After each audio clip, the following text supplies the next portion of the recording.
Kauli tata kutoka kwa Daktari Emmanuel Nchimbi imezua wasiwasi nchini Tanzania. Ujambo na karibu. Mgombea mwenza wa urais wa Chama cha Mapinduzi Daktari Emmanuel Nchimbi ameibua mjadala baada ya kutoa kauli kali kuhusu nguvu ya chama hicho kuelekea uchaguzi mkuu wa mwaka 2025.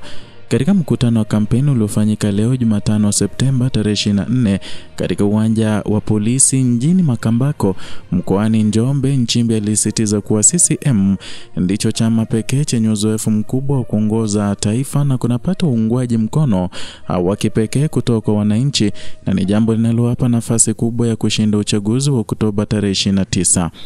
Daktari Nchimbi alitumia mkutano huu kuangazia mafanikio yaliyopatikana chini ya uongozi wa Rais Samia Suluhu Hassan, akieleza kuwa serikali ya CCM imeleta mabadiliko makubwa katika sekta mbalimbali muhimu kama vile miundombinu, elimu na afya. Alisema kuwa maendeleo yanayoonekana ni ushahidi wa kazi kubwa iliyofanywa na serikali, na akasisitiza kuwa wananchi wanapaswa kuipa CCM ridhaa ili iendelee kutekeleza miradi ya maendeleo bila kusimama.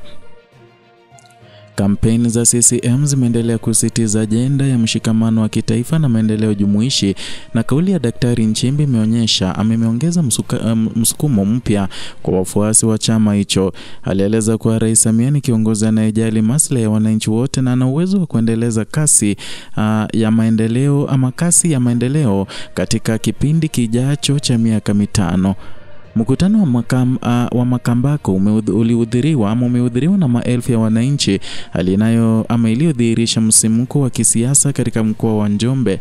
Wachambuzi wa siasa wanasema idadi kubwa ya wafuasi waliojitokeza ni ishara kwamba chama hicho bado kinaungwa mkono kwa kiwango kikubwa katika maeneo ya nyanda za juu kusini, ambako kumekuwa na ngome imara kwa miaka mingi.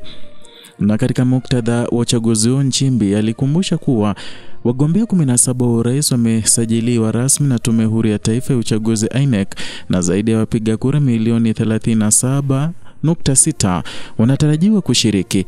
Kauli yake imeongeza shinikizo kwa wapiga kura kutumia haki yao kwa uangalifu ili kuhakikisha nchi inaendelea kuwa na uongozi thabiti na wenye dira ya maendeleo. Kampeni hii ya CCM imeonekana kuweka mkazo mkubwa kwa mustakabali wa taifa, ikisisitiza kuwa ni muhimu kuendeleza sera na miradi inayojenga uchumi, kukuza ajira na kuimarisha huduma za kijamii.